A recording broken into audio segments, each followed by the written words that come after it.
Então, uma apuração do que foi... Primeiro, a apuração da Federação Paulista até chegar à nota do São Paulo. Apuração.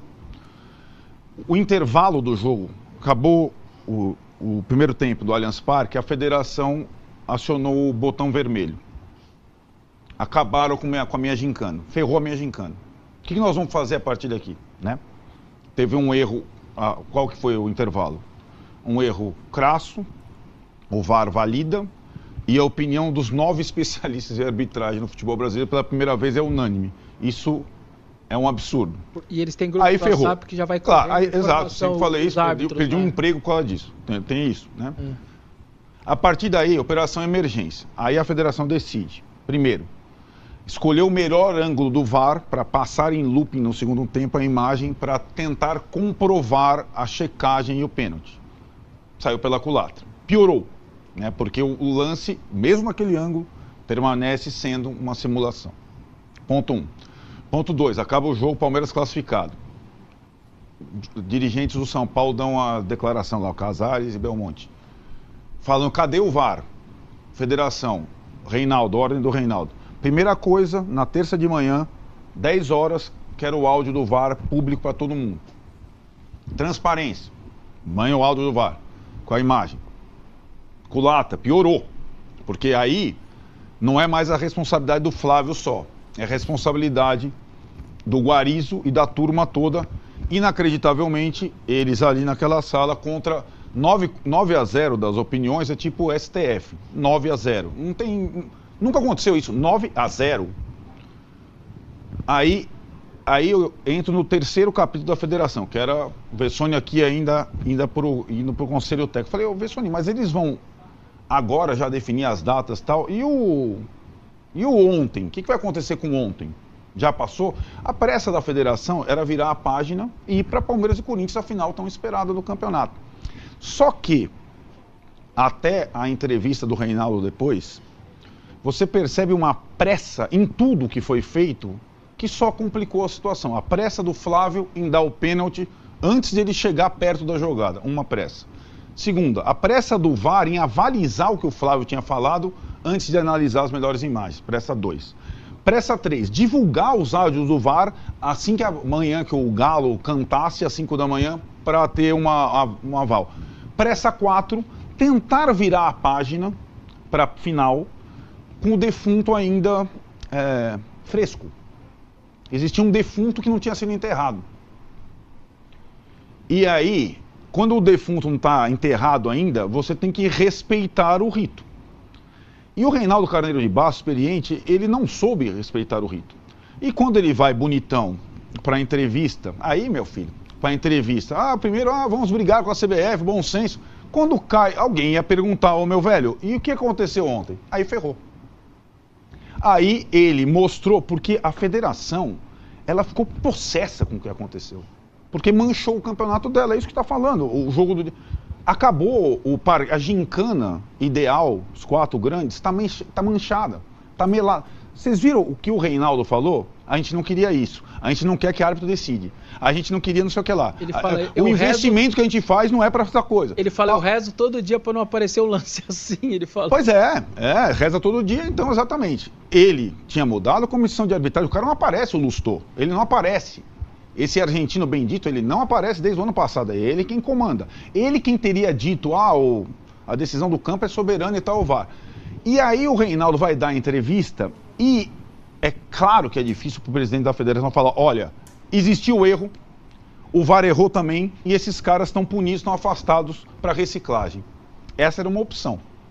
Agora, ele ia, ao mesmo tempo, talvez ele atingisse indiretamente o Palmeiras, como o Massa está falando, porque acabou beneficiando o Palmeiras, que não tem nada a ver com a história. Então, acho que talvez ele tenha... eu vou ficar no meio termo. Aí ele fica, olha, eu achei na hora que foi, depois eu vi na televisão, não foi. Aí depois eu fiquei lá, o Rafael podia tal. Ser melhor. Não, aí ferrou. Aí quando ele vai citar o Rafael, aí ele cria um problema. Maior ainda. Então ele vai se auto-sabotando. Quando ele cita o Rafael, devia ter chutado a bola para frente, ironicamente... o morto ainda está fresco. E aí, pior, para acabar tudo, é a última coisa, ele solta no Stories da Federação Paulista um pedido de desculpas pro Rafael, dizendo, eu liguei pro Rafael. Mentira. Mentira. Mentira, Reinaldo. Quem ligou pro Reinaldo foi o Rafael. O Rafael pediu o telefone do Reinaldo para a assessoria de comunicação do São Paulo para ligar e pedir explicações. Quando ele mente com o post, essa é uma mentira, o São Paulo, que ia fazer um ofício X, passa a fazer um ofício Y na noite. Muda o tom. Muda o tom. O São Paulo esperou o Reinaldo, o defunto ainda fresco, né, Brunão? Defunto fresco ali cheirando. O São Paulo esperou o Reinaldo tomar alguma providência e, além de não ter tomado providência, ele soltou essa ironia. E aí o São Paulo decidiu ser balela, pode ser não sei o que lá, mas era o mínimo que o São Paulo poderia fazer, ainda com o defunto descansando ali. Então o São Paulo pede a exclusão. Eu acho que o São Paulo, o ofício, tem um grande erro. O São Paulo deveria pedir a exclusão do Lustô, que é o responsável pelo Flávio. A destituição do presidente. Porque o que aconteceu não foi um erro qualquer, não foi mais um erro. Foi um erro numa partida desse, talvez um dos maiores erros da era VAR. Porque foi um erro que foi referendado pelo VAR numa partida decisiva em jogo único e que deu 9-0 no STF. Deu essa repercussão. Aí, se o São Paulo não levar em frente, aí como o Massini falou, quero ver ter peito de deixar essa nota em pé. E deveria ter peito. Porque o que foi feito com o São Paulo nos 2 últimos anos, com essa comissão de arbitragem, porque o São Paulo parece ter sido punido o tempo todo por ter ido fazer a pré-temporada nos Estados Unidos, no campeonato todo. Então, ou o São Paulo se posicionava de alguma coisa antes que o morto fosse enterrado, ou acaba. E é legal pra caramba os 44 milhões, não sei quanto. Agora, sem o São Paulo não tem campeonato. Sem o Palmeiras não tem campeonato. Sem o Corinthians não tem campeonato. E é isso. Eu acho que o Corinthians, os Palmeiras, os Santos devem estar esperando que o São Paulo leve em consideração esse negócio, bata no peito e fala, eu vou jogar com o Sub-20 as primeiras 5 rodadas, porque os outros querem fazer a mesma coisa. E a federação, aí nós vamos entrar no Ronaldo Fenômeno. A federação no futebol brasileiro, a federação de São Paulo é a mais rica, ela se supõe mais forte do que os clubes. Ela não é. No Rio, aos poucos, com menos dinheiro, os caras foram pulando fora, certo? O Botafogo não joga mais o estadual, ele põe lá uma camisa para jogar. O Flamengo, o Vasco e o Fluminense entram na 5ª rodada. Pode ser que seja essa a decisão, que pode beneficiar os outros. Agora, o que a federação fez, ou não fez, da semifinal para a final, vai custar caro. O campeonato está manchado, está todo mundo preocupado, sobretudo o Palmeiras com o próximo jogo. Qualquer que seja a final, qualquer santo que vai apitar a final, como o Massini falou, o cara vai estar com 1000 coisas na cabeça, milhões de coisas na cabeça. Eu espero, sugestão que seja colocado não a Edna, uma sacanagem monstra colocar a Edna na Allianz Parque, coloque lá o Klaus, que é o mais experiente, que está apitando o Cerro Porteño. O Klaus vai ter uma experiência importante, ele está lá no Paraguai para apitar o Cerro Porteño depois da questão do racismo. O Klaus vai passar por uma coisa lá no Paraguai, ninguém está sabendo disso. Você sabe que os caras seguem juiz, onde o cara está? O Klaus está apitando a classificação do Cerro Porteño para Libertadores depois da situação da Leila com o Cerro Porteño e com a Conmebol. Não é simples a vida do Klaus. Agora, a experiência de passar por essas situações indica que num jogo desses, que é quase um abatedouro, ele seja o mais preparado para apitar, né? Volte lá do Paraguai, ouça bastante coisa lá no Paraguai e volte aqui para apitar. Não é fácil ser árbitro, até porque ninguém colabora. Agora, o Flávio, que era o segundo, acabou a carreira dele, mas por decisão dele. Dupla decisão. Acabou a carreira dele no estado de São Paulo. Não é pelo ofício do São Paulo, acabou a carreira dele. Ele já estava ele já tinha sido afastado no Vasco e Grêmio, ele já tinha sido afastado no Vitória e Fluminense. Ele foi um dos primeiros, lembra aquele negócio da decisão que os caras tinham que falar no Brasileirão? Ele foi lá no Vasco e Grêmio São Januário, totalmente, tudo errado, e no Vitória e Fluminense era ele e o Guarizo. E eles foram afastados, eles juntos fazem a mesma coisa. Né? O Guarizo não salva ele. O Guarizo podia ter salvado ele. O Guarizo, pra mim, ferra mais ele podia ter salvado. A tentativa de referendar o lance e com uma equipe gigantesca de 17, sem entender que aquilo é uma simulação, matou o cara. Acabou com a carreira do cara. E assim, às vezes acaba a carreira do Choca, do jogador, do Guinei, do cara que... Agora o árbitro também tem a carreira acabada por decisões equivocadas. E a carreira do Flávio acabou. Então, não acho que acabou, acho que vai voltar a apitar. Eu também acho que... Jogo grande em São Paulo? Não, nunca mais. São Paulo é mais nunca difícil. mais. Isso é mais difícil. Apita. Nunca mais. A gente vai ouvir o que o Reinaldo Carneiro Bastos falou, que suscitou tudo isso que o Arnaldo acabou de falar. Só antes vou lembrar uma coisa interessante, que eu vi hoje no Instagram do nosso companheiro, da Jovem Pan, caramba. Qual deles? O veterano, pô. Fábio Peperno? Não. Flávio Prado? Flávio Prado, meu Deus do céu. Que isso, grande Flávio Prado. Ele postou lá uma entrevista do Dulcídio, da final do Paulista de 71, né? Que tem o gol de cabeça anulado do Palmeiras. Mas é o Armando Marques o árbitro, não é isso? Então, ele era o Armando Marques é o árbitro. Ele é o Bandeira. O Armando Marques é o árbitro e o Dulcídio é o Bandeira. E foi um negócio escandaloso, né? Um gol de cabeça que o Armando Marques falou que foi de mão e foi anulado o gol. Um negócio, Leivinho, um gol, né? Um absurdo, né?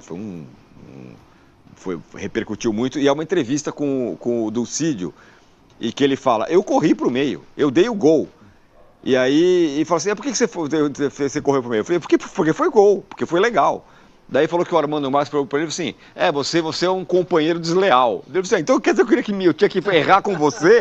É mais ou menos isso. É o que o Guarizo. Exatamente. Vamos ouvir o que o Reinaldo Carneiro Bastos falou. O que o senhor achou da arbitragem ontem, como presidente da federação? E fale um pouquinho dessa novidade para as duas partidas decisivas, por favor. Arbitragem ontem, até aquele lance polêmico, discutido da penalidade, absolutamente normal, muito pouca contestação de atletas e de treinadores. Um lance que eu rezo todo santo dia para não acontecer, porque vocês que são de futebol sabem, se não tivesse dado o pênalti, quem estava reclamando hoje era o Palmeiras, o toque existe, a gente garantir que aquele toque foi o suficiente para desequilibrar o atacante, é uma interpretação que dois FIFAs, um no campo e um na cabine, entenderam que foi suficiente, mas é algo que me entristece, porque eu entendo a mágoa, eu entendo a insatisfação do torcedor são paulino, da diretoria são paulina. Eu entendo, porque é um lance extremamente no limite. Para onde você decidisse, alguém ia ficar em desagrado. Então é algo que eu peço sempre que não aconteça. A arbitragem tem que passar desapercebida. E estava assim durante o jogo. E acontece um lance, o Rafael foi sair jogando, não saiu jogando bem, e aconteceu. Então, olha só quantos atores estão nessa dificuldade que nós estamos falando hoje, que é a arbitragem do jogo, né? Se o Rafael chuta para frente, não acontece nada, né? É brincadeira, né, cara? E aí, enfim, depois da nota, o presidente da Federação Paulista concedeu entrevista nessa terça-feira, afirmou que o lance foi ocasionado por uma série de coincidências e mencionou o nome do goleiro Rafael. E aí, aspas, conversei com o Rafael por telefone e me desculpei pelo comentário infeliz ao citá-lo. Quero esclarecer que em nenhum momento quis atrelar a polêmica da arbitragem ao goleiro Rafael, a quem admiro e respeito muito o trabalho, afirmou o presidente da Federação Paulista, Massa. Você falou que eu também acho que daqui a pouco ele volta a apitar aí. Talvez não apite jogo do São Paulo, mas daqui a pouco ele tá aí de novo. Ele foi o árbitro, né? Foi afastado outro dia, tá? Daqui a pouco ele tá aí. O Daronco voltou a apitar o jogo do Palmeiras? Vai apitar, essa é uma questão que você falou. O árbitro do VAR lá do Palmeiras, São Paulo, não voltou a apitar. Então, isso é interessante, né? Porque o Voaden recebeu uma carga, ele foi vetado em jogos do Palmeiras sem ter sido o responsável pelo VAR. Isso acontece também, né? Não é ele que vê impedimento, né? É. Não é ele que vem impedimento, não é ele que apaga o software e ele foi, né? Acabou. Nesse caso, não. Por isso cada história tem um enredo. A pressa. Nessa história, a pressa é a mesma coisa dos dois casos, exatamente, né? Tô com pressa, deleta aqui pra não ver que o jogo já acabou, ninguém sabe se tá impedido ou não. Perfeitamente. Se foi pênalti ou não, o Voaden que decidiu no campo. E ponto mas final. aí eu acho que é uma outra discussão, né? Então, mas é isso. E segue o jogo. Certo, então, mas virou o jogo do Voaden e... Claro, porque ele era o árbitro, né? E porque o Bandeira fala, lance ajustado. O Bandeira fala, lance ajustado. Entendeu? Sim, mas ele é o árbitro. Mas ele aí é o VAR, okay, né? Mas ele, como árbitro, se fosse bem preparado, e não é, ele poderia dizer, bem, não é lance ajustado, vocês viram se teve impedimento? Eles conversam. Cara, não tem... O árbitro Entendeu? tá lá, não discordo completamente. A questão do... Existe o VAR para impedimento existe, inclusive... Mas eles conversam entre eles. Mas tudo bem, mas quem não viu o impedimento foi o VAR. Ok, tudo bem, não viu. O Bandeira viu, o companheiro dele, tava do lado dele. Mas o VAR que tem que orientar o VAR que tem que... Ele pode perguntar, checaram? Foi checado? Aquela situação, ele tá vendido. A responsabilidade dele é dar o pênalti ou não. Como ele deu, aliás, devar o pênalti pro Palmeiras, momentos antes. E o Palmeiras perdeu o pênalti. Isso entra no contexto. Sim, o Rafael errou a bola. Isso entra no contexto. Ou não? É diferente. O que tem a ver com as calças, além de ter sido no Allianz Parque? Que o jogo tem... Se a sua intenção for voltar ao lance do Voaden, os lances de Palmeiras e São Paulo nos últimos tempos tem 500 mil, né? Para lá e para cá. Talvez bem mais para lá do que para cá. Mas não é essa a questão. O lance do São Paulo ontem foi deletado? Qual? Do São Paulo. Não dá para ser deletado, né, Massa? Não dá, né? Tá. Não é diferente, Massini. Não é diferente, Massini, cara. É diferente. Não é um pênalti inventado com 9 opções. Cara, você tá dizendo que foi inventado. Você tá defensivo, você não precisa ficar... Ninguém tá falando do Palmeiras. Eu não tô falando de Palmeiras, eu tô falando dos lances. Então, eu tô falando você voltou do VAR, mas é óbvio. Tá bom, porque não tem... volta lá. Não tem juiz pra apitar, Arnaldo. Certo. Quem é que vai apitar? Sei lá, pita o Klaus, pita quem a federação quiser. Não colocaram o Flávio lá? Colocou o Flávio. Flávio decidiu, o VAR não salvou. A resposta é essa, sei lá. É lá mesmo. É isso.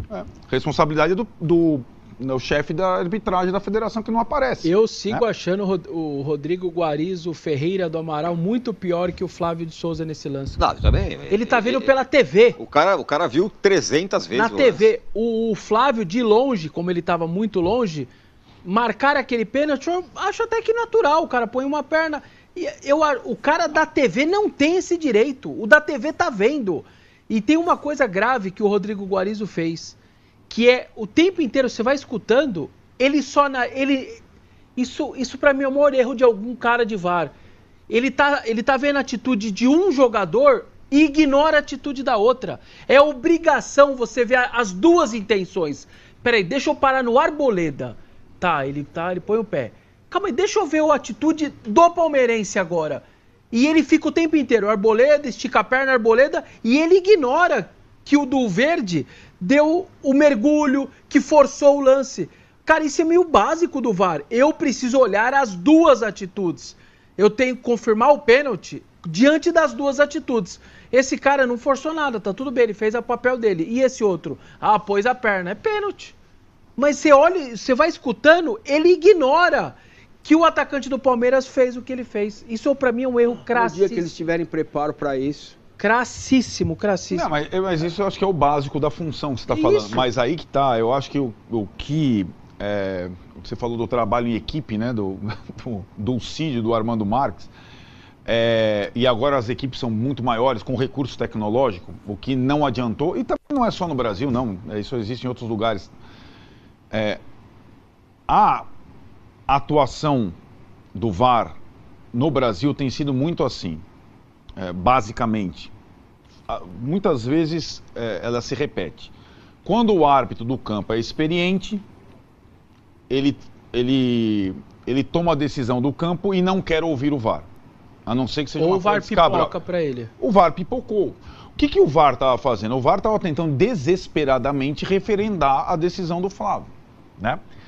Ao contrário, por exemplo, do VAR do Corinthians e Santos, já que é o mesmo campeonato, com o Candansan. O cara vai lá, arrebenta o Yuri Alberto, o Zé Ivaldo, Candansan dá amarelo. Talvez se fosse o Klaus ou o Flávio e o Guarizo lá em cima, olha, não ia chamar pro vermelho.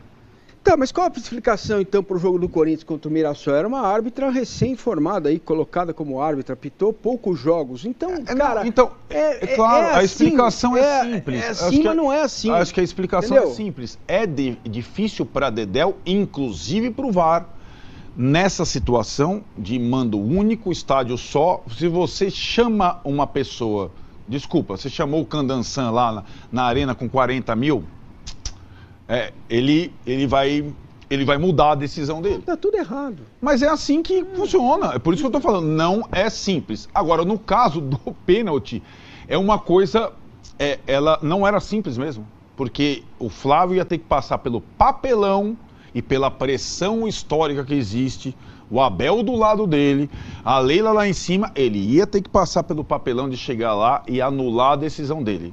Mas isso mas aí isso era tão cristalino que tinha que ter acontecido. Mas se ele pensou em tudo isso na hora, então ele fez a decisão tomada por ele foi a pior possível. Porque agora, como diz você, a carreira do cara acabou. Mas não é pensar isso, não é pensar nisso depois de ter tomado a decisão. É ter pensado nisso no que disse o chefe dele.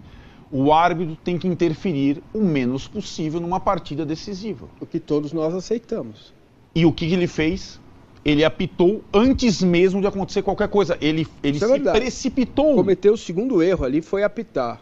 Sim. Marcar era uma coisa, se ele deixa o lance seguir... Claro. Isso. Ele se precipitou. Se foi pênalti ou não. Exato. Podia sair se ele gol, não se precipita... É muito louco isso. Podia sair o gol, ele não precisava nem apitar o pênalti. Mas tudo bem, se ele não se precipita, o VAR, se achasse pênalti, se tivesse alguma situação, o VAR poderia chamá-lo e ele iria lá... O gol, porque o Veiga estava impedido, cara. Mas tudo bem, mas estou dizendo, se fosse pênalti e ele deixasse o jogo seguir, o VAR poderia ter chamado, você não viu o pênalti, mas foi pênalti. Aí ele teria... Desculpa, Vessa, mas a responsabilidade maior é do cara. E quem vai se ferrar é o cara. Se o Voaden se ferrou sem ter bandeirinha, sem ter linha de impedimento, imagine o Flávio. O Guarizo, olha, dane-se. Mas o Flávio de Souza vai perder o escudo, vai deixar de parar e apitar jogo grande, porque o que ele fez foi uma aberração. Isso eu tô com massa, eu não sei, cara. Mas sabe o grupo do WhatsApp dos ex-árbitros e tal? Ele tá ferrado. Ele jamais imaginou que fosse uma decisão que tivesse uma unanimidade. Nunca houve. Nunca houve uma decisão dessa, né? Sobre especialistas, inclusive, sei lá, o Marcos falou, Felipe Melo falou. Então foi uma unanimidade nacional, acabou para ele. E por que ele foi tão precipitado? Essa foi o primeiro erro. E depois o Guarizo pegou a pá de cal, já que a gente está falando em termos mórbidos ali, e mas bateu ele tá nele. mal colocado, né? Se ele tivesse entendido o jogo, que o jogo tinha mudado, que o São Paulo, o Palmeiras ia pressionar a saída de bola. A origem, né? Sim.